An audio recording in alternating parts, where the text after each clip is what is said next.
What is up, YouTube? That's here, bringing you guys another VGC 2016 game. We're going up against Captain today, and we're going to be using a team that you guys have seen me use before. We're going to be using Gengar, Primal Groudon, Xerneas, and Salamence. Note that I have potential for 2 Megas here, but I think I'm going to be using a Life Orb Gengar in today's game. Like I said, we're going up against Captain, who is using a bit of a sand team. You know, we got Tyranitar, Excadrill, we have a Gliscor, but we also have a Mewtwo. I think his other legendary was Ho-Oh, if I'm not mistaken.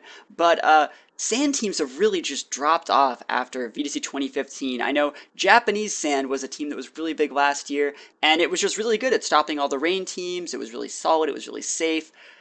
This year, I know I've gotten a lot of flack for just trying to use Tyranitar in really bad situations, because his weather isn't really able to be active against a team that has like a Groudon or a Kyogre or even a Rayquaza. So the potential for a sand team to work to activate abilities like Excadrill Sand Rush isn't really there right now. I think Tyranitar and Excadrill are still pretty strong Pokemon by themselves, but the synergy that made them work through the use of Tyranitar's Sandstream just isn't there anymore. Without further ado, we're just going to hop into this battle, get right into it, and I'm just going to show you kind of why this team doesn't work, as well as a pretty funny battle. I think some pretty wacky things happen in this game. We're starting off against T-Tar Excadrill, you know, the standard team that these guys can start with. It's pretty predictable. Anytime you see those guys in the same team, they're pretty much going to try and hit hard, hit fast, and I definitely outplay them with this lead here, because we're going to see me go into my Primal Groudon here, gain the Desolate Land, which is going to overwrite Tyranitar's Sandstream.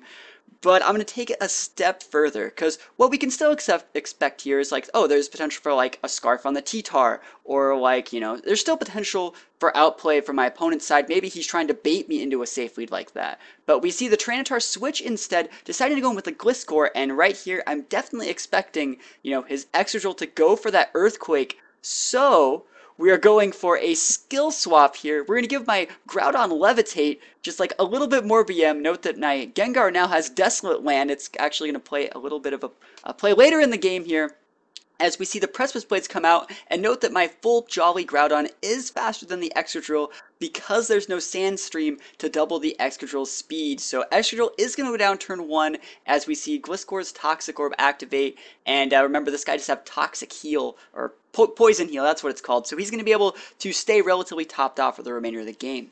So we're going to see Mewtwo come in here. It's his first Uber, and we're going to see Mewtwo Y. I believe this guy gains the Unnerve ability, and I think it's a very good Pokemon, especially just because Dark Void is so huge right now, but I don't have any sleep users, so we're going to see him go for a Psy Strike on my Groudon here. Note that Groudon already has a huge a physical bulk, so Psy Strike isn't going to do too much, as we go for a Life Orb boosted Shadow Ball, super effective on that Mewtwo, and we still don't pick up the KO. That is the power of the Ubers, as we also go for a Fire Punch onto the Gliscor. I didn't really have anything to use. I was thinking about using Rock Slide, but I just decided to go for the Fire Punch and see what I can get out of it. We see Gliscor go for a Toxic onto my Groudon. It looks like he's trying to play a bit of the long game. Gliscor at this point, you know, could just use moves like Dig and Protect in an attempt to wait out my Groudon, but it looks like he's not going to wait around for my Groudon to hit him any more times. He's just going to go for a Psy Strike up onto the Groudon, pick up the KO, and remember how I said my Gengar had Desolate Land?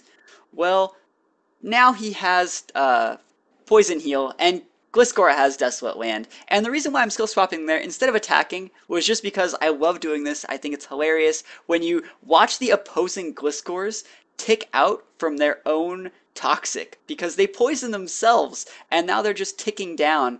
And he is also going to go for an Earthquake there. It's going to end up killing my Gengar, which is the right play, but he also takes out his Mewtwo, so Mewtwo's going to go down, Gengar's going to go down, and I was originally just thinking that he was going to Psy Strike my Gengar, and that was going to be it, but his Gengar's ticking down, and remember, he has his Tyranitar left, but there's still the Desolate Land on the board. Gliscor has the Desolate Land, so no Sandstream for T-Tar. I think it's just the funniest way to end this game, you know? It's T-Tar just has no shot at ever activating his weather. As we come in with our Tide and True, Xerneas and Salamence get a huge Intimidate on those two physical attackers, and there is still potential for Mega with my Salamence. Remember, I was using a Life Orb on my Gengar, so it's going to be Mega Salamence here, Mega Evolving and gaining the Aerial Aid ability. And at this point, you know, it's pretty much GG. I mean, he's going to stick around in the game for a couple turns, but there's not that much he can really do here. So he's going to go for an Ice Punch on my T-Tar. Looks like he is Scarfed, and I'm really glad I protected there. So we're going to see Toxic come out from the Gliscor, who is also Toxic himself, as we get a Geomancy off, and that Geomancy is probably just going to be able to wrap up the game. Gliscor is a ground flying type.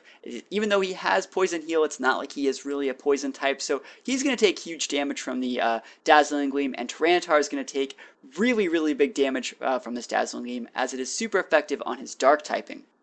So Xerneas is taken down just a little bit, and yeah, that's pretty much it. I mean, I kind of just wanted to upload this game just to show that, like, I really do think Tyranitar and Excadrill are really strong Pokemon. But sand is dead, guys. I mean, you just can't make this stuff work. And also, another funny reason was just the Desolate Land on the Gliscor, stopping Tyranitar's sand from starting up for a second time. It was a pretty funny game overall, so let me know what you guys think of the video. I hope you enjoyed it, and I will see you guys next time. Peace out.